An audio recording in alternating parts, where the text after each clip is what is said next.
This episode is brought to you by Vital Farms. Isn't it bullshit to have to question where your food comes from? At Vital Farms, you can trace your pasture-raised eggs all the way back to the source, the pasture. On the side of each pasture-raised carton of eggs, you'll find the name of the farm where your eggs were laid. And when you look the farm up on their website, you'll get a peek at all the sunshine, fresh air, and open space the hens enjoy. Learn more and find out where to buy them at vitalfarms.com. Vital Farms, keeping it bullshit-free. This episode is brought to you by Klaviyo, the platform that powers smarter digital relationships. With Klaviyo, you can activate all your customer data in real time, connect seamlessly with your customers across all channels, guide your marketing strategy with AI-powered insights, recommendations, and automated assistance, deliver experiences that feel individually designed at scale, and grow your business faster. Power smarter digital relationships with Klaviyo. Learn more at klaviyo.com/Spotify. That's KLAVIYO.com/Spotify. Welcome to the HCI family of podcasts. We're your source for personal, professional, and organizational growth and development. We share our own original research, explore industry trends, and interview executives and thought leaders from across the globe. Join us for practitioner-oriented content around all things leadership, HR, talent management, organizational development, and change management. Maximize your personal and organizational potential with the HCI family of podcasts.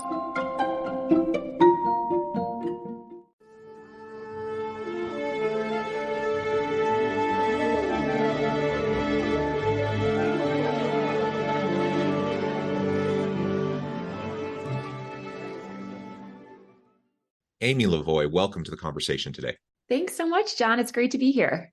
It is a pleasure to be with you. I talk with people from all around the world, and it just so happens today we're both local. You're joining us from Salt Lake City. I'm just south of Salt Lake City. Today, we're going to be talking about a new Torch study that confirms how coaching creates a virtuous cycle of positive behavior and change that benefits.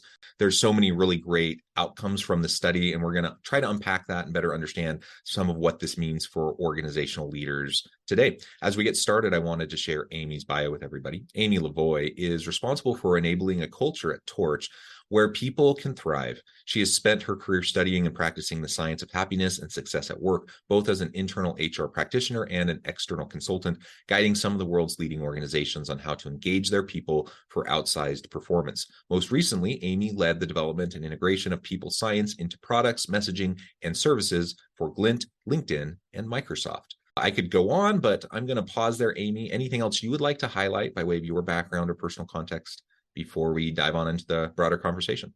No, I think you covered it well. Just say that I'm really passionate about using technology to create more humanity in the world of work. And I just am really excited about this new research because I think it helps us to better understand how we can influence that and do that. And coaching is just has had a really meaningful impact on me and something I wish more people can benefit from.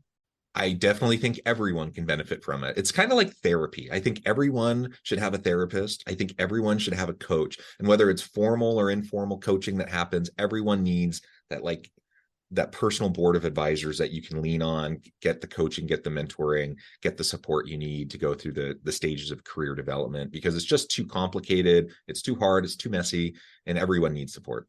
I could not agree more. It's like if you're only being coached by, your own brain or the voices in your head, like it is really hard to make sense of things. And you've probably experienced it, John. I know I have, like, absolutely transformational impact when you have someone that can just listen and ask you questions and help you. Really, what coaching does, it kind of helps you find the answers within you and help you to kind of just get out of your own way, which a lot of us do, work through really complicated things that happen when we interact with humans. And it's just an amazing resource that I'm so excited technology has enabled to be able to make it more accessible to more people.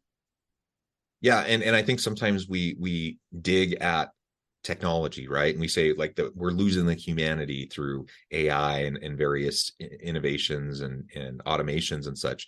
That doesn't need to be the way it is, though. Like, we absolutely can have technology and humanity go hand in hand, and they can mutually reinforce and allow us to do things in better ways. You mentioned the voices in our heads. I think that's a scary thought. The voices in my head, I want to get out of my head as much as possible, and hear the voices of other people and get the input and, leverage what other people can share with me to help shape my self-reflection. All of that's just really important. So this is what we're going to dive into as we talk about this torch study. Why don't you start by painting the picture for us, kind of the background behind this study, why this study in particular, why now, and then we can start to talk about some methodology and some of the key findings. Great. Yes. So just to back up really quickly, Torch, we exist to unlock the potential of people, teams, and organizations. And we do that by creating and connecting humans together through technology. So I'm really glad that you shared that. I absolutely agree that that technology can really unlock a lot, but ultimately what we are using technology for is to help you get the right match based on your own needs and styles and the things that you want to work on.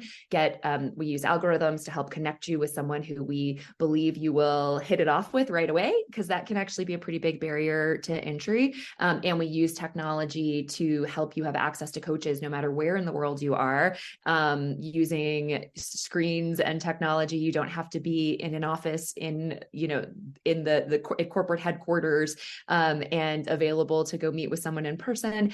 And so we also can use the technology to help really make sure that the coaching you're getting is aligned to the organization's strategies and priorities in a way that we just couldn't do it before, which is why only those at the top of the house seem to have the resources to get coaches in the past.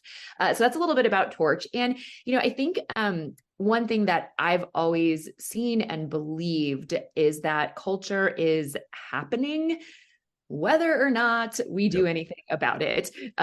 You are going to see it evolve, going to see certain things expand. And really, as leaders and as an organization and HR professionals, we want to kind of get more in the driver's seat of that. But it's very hard to do, right? Because so much of culture happens in the day-to-day norms, decisions, what's being reinforced or being punished in an organization. And you can't be in the middle of all of that. So how do you enable the people that are in the middle of more of it to be able to be a positive force for good with creating the culture that you want and the culture that you need to drive your business forward?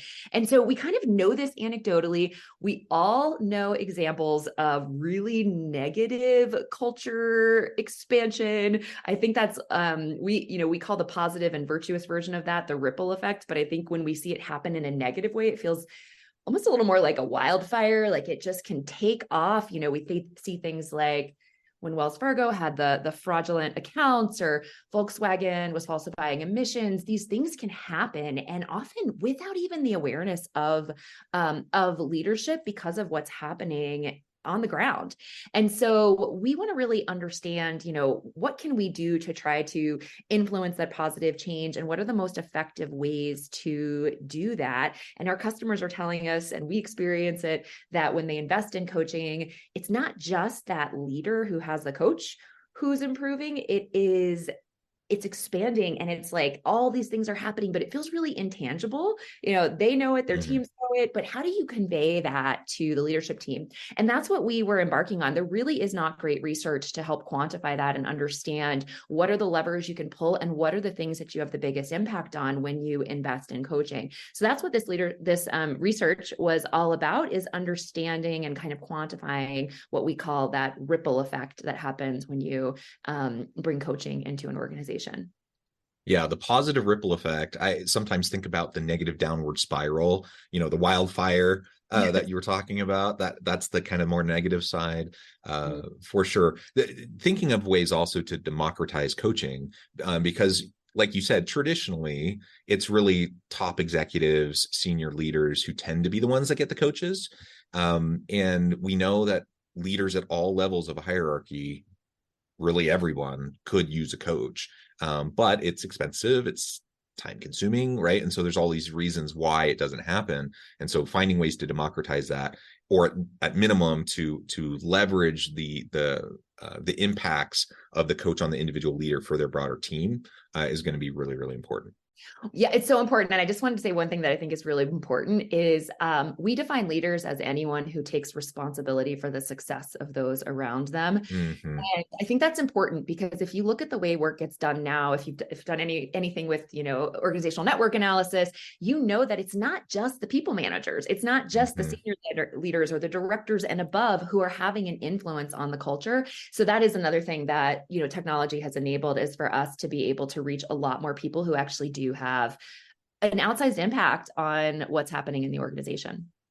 Yeah, absolutely. Okay, so let's dig in. Maybe describe just briefly some of the nuts and bolts behind the methodology of this, the sampling, etc., and then we can talk about some of the results. Yes. So at a high level, we looked at organizations who are investing in coaching, and we looked across 22 different industries, had a really large sample size. And what we were trying to understand is not just what is the impact of those who have gone through coaching. That's something we get data on all the time through our platform. We wanted to understand the impact that was happening for the direct reports of those people, for the key stakeholders of those people. What were they seeing from that person that had gone through coaching? And also, what were they experiencing themselves as a result of a more effective leader? So that's high level what we were looking for. We had large sample size across lots of different demographics and industries to make sure that we were getting valid and reliable results. Awesome. And those words, hopefully for anyone who's kind of a data wonk, we won't go into the data analytics and analysis and stats behind it, but hopefully those words will trigger for you that, yes, these are valid and reliable results with good sample sizes, etc. So we'll just leave it that there. Okay, let's talk about how this all works, the science aspect, how emotions can spread to other workers through psychological process of contagion. I know that's one of the findings that came out of this report. Yeah, I think that is really important. That word, hopefully that phrase kind of makes sense, but just to define it really clearly, emotional contagion is when our emotions inspire similar emotions in other people. And what we found is that while there are some really tangible changes that happen as a result of going through coaching, one of the kind of phenomenons that's happening is that when someone goes through coaching, they are not only improving their skills, they're improving their confidence, they're improving their resilience, they're improving their ability to be agile and to feel positive and equipped to handle what can be really challenging in this world of work. And that is what is part of what is spreading and kind of creating this virtuous ripple or virtuous cycle that can have a really positive impact.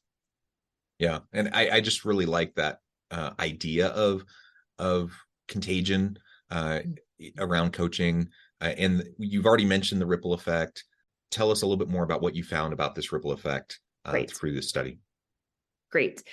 So some of the things that were really powerful were just the extent of the impact. And we knew, anecdotally that we would see something, but we saw that 94% of those that we surveyed saw their manager improve in a lot of really tangible ways. And that is something that is, when you think about the impact that a manager can have, especially a manager who is struggling on not only the effectiveness of the work, but sometimes really the livelihood of the employees that they are managing, that is pretty incredible. Just to dig into that a little bit more, a lot of what the top changes that employees were reporting seeing from their managers fall actually under the category of communication. So how they're communicating in meetings, how they are enabling the employees with information, how they are open to feedback and receptive to having hard conversations, which is just such an important part of everything that we do, and something that I know as an HR leader myself, as a business leader, is just so hard to influence and control when you're trying to kind of create a big training program to improve communications. So that was really powerful. And I'll just give you one quick quote that really stood out to me. One direct report said, since my manager's coaching, the standout change at work is the evident shift in how our team communicates. Meetings have transformed into focused, open, and inclusive sessions, valuing every team member's input, and that shift has nurtured better collaboration. So, just to kind of see an employee say, like, not only are our meetings more effective, but, you're also driving things like innovation, and I feel like I belong more, and I feel like I'm valued more. These are really powerful examples of the ripple. Yeah, that's amazing. And one of the results I saw, 94% of respondents seeing positive change in their managers as a result of the coaching, especially around communication. 6 of those top 10 changes they see come in the communication category, communication kind of sphere. Do you want to speak to that a little bit more? Yeah, and I can actually share with you some of those specific specific kind of communication categories that were bubbling up in those top 10 findings. More effectively communicating with others, being more open to feedback, asking more questions. Wow, what a hard skill to know ask versus tell. Giving useful feedback, active listening, which is like so connected to really getting to the root of what might be going on, and managing difficult conversations. Those are all some of the communication skills that we saw employees experience as improvements for their manager.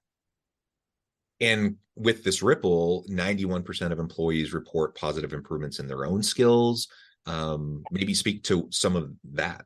This, John, is my favorite part of this research, and something we were hoping to find, but just really awesome to see more detail around that and how big that impact is.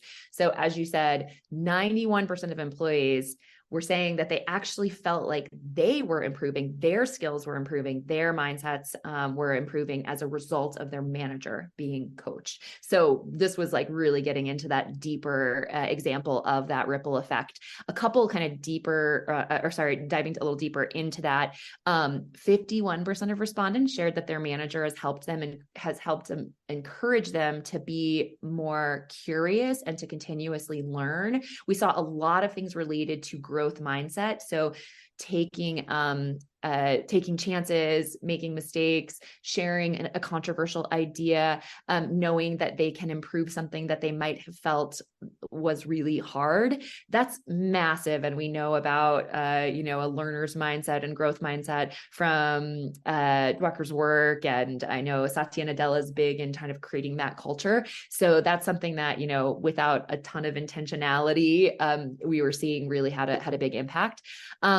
Also saw that respondents were more open to learning new skills that they might have been kind of afraid of in the past. And we know in this changing world of work that skill development and redevelopment or learning totally new skills is critical.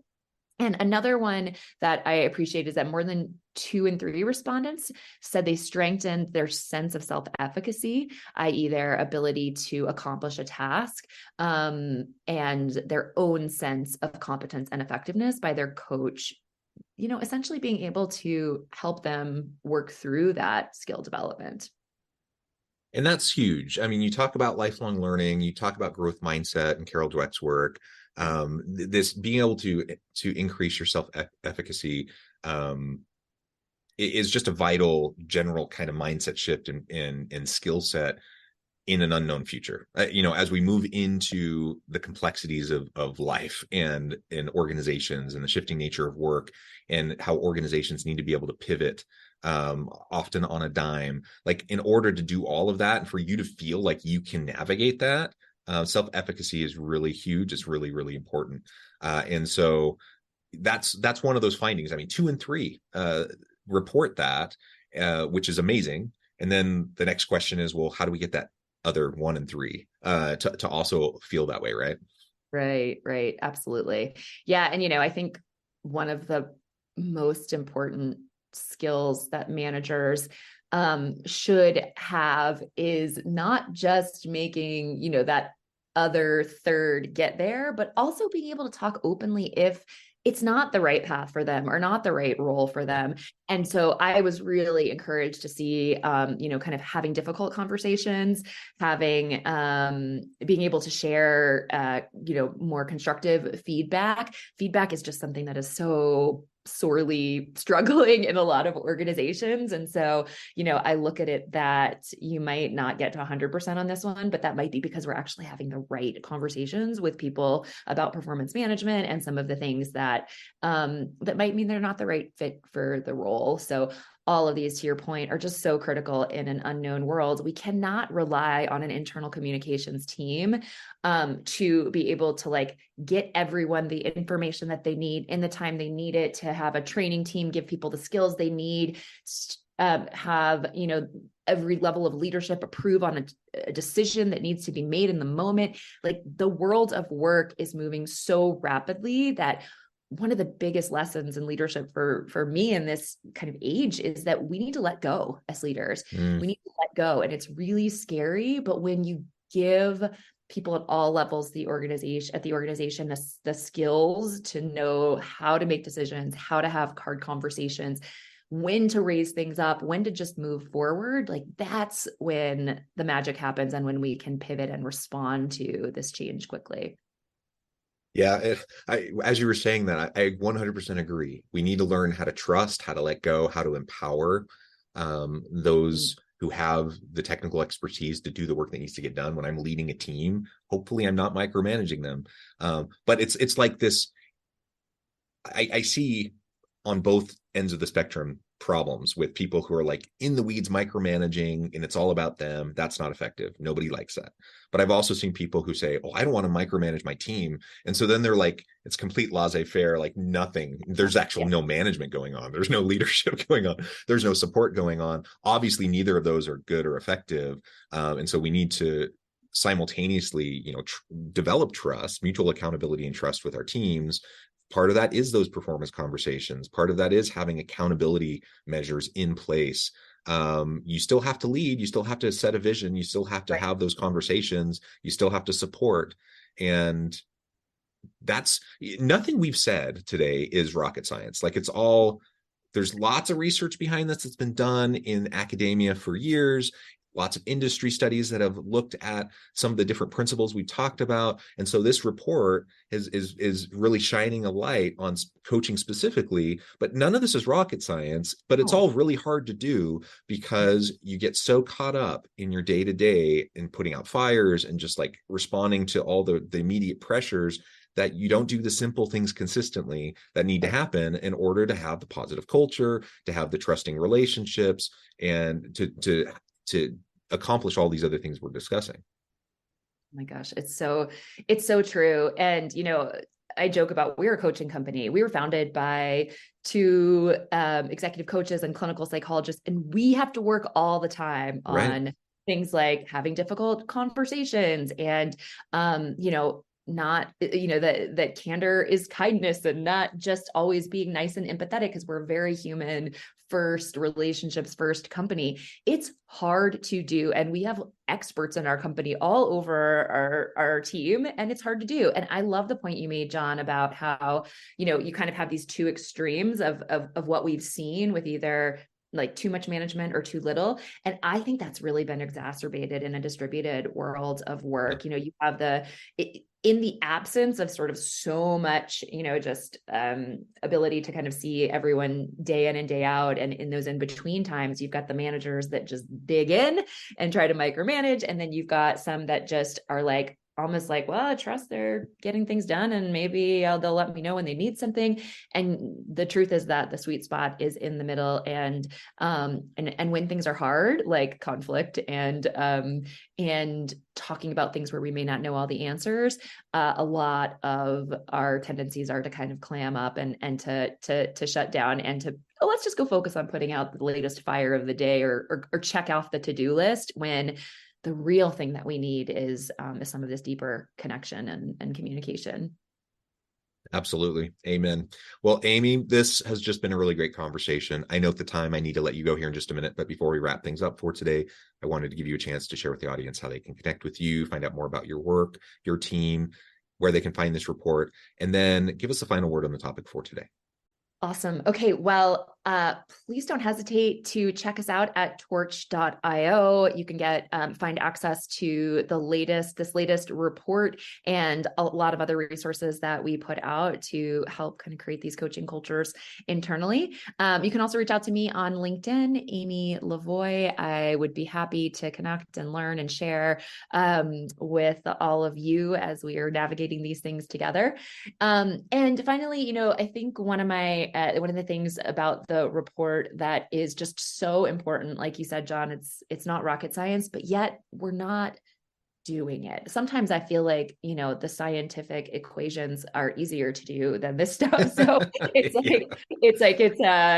some ways you wish there was there was a textbook or a playbook on what exactly to do, and we're not doing it. And so we realize that a lot of times organizations intuitively knowing it's the right thing to do is not enough to get the business case to find funding and to be able to roll out new programs and convince, the CFO in a tight budget time that this is something you need. So I just want to leave you with one other stat that came out of the research, which is about the impact that coaching has on overall company performance. So we were able to tie this also to things like retention rate. We know how expensive it can be to attract employees, rates of promotion, and even increased levels of performance. So those who go through coaching are reporting 71% increase in performance that has a direct impact on business results. And so this is not just a nice to have, this is directly tied to what we do as HR leaders and helping our organizations be more successful.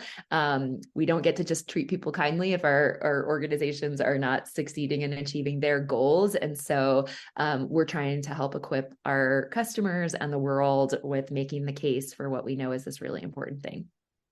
Yeah, well said. Amy, thank you so much. It's been a real pleasure. I encourage the audience to reach out, get connected, find out more about what Amy and her team can do for you. Check out the report. And as always, I hope everyone can stay healthy and safe, that you can find meaning and purpose at work each and every day. And I hope you all have a great week.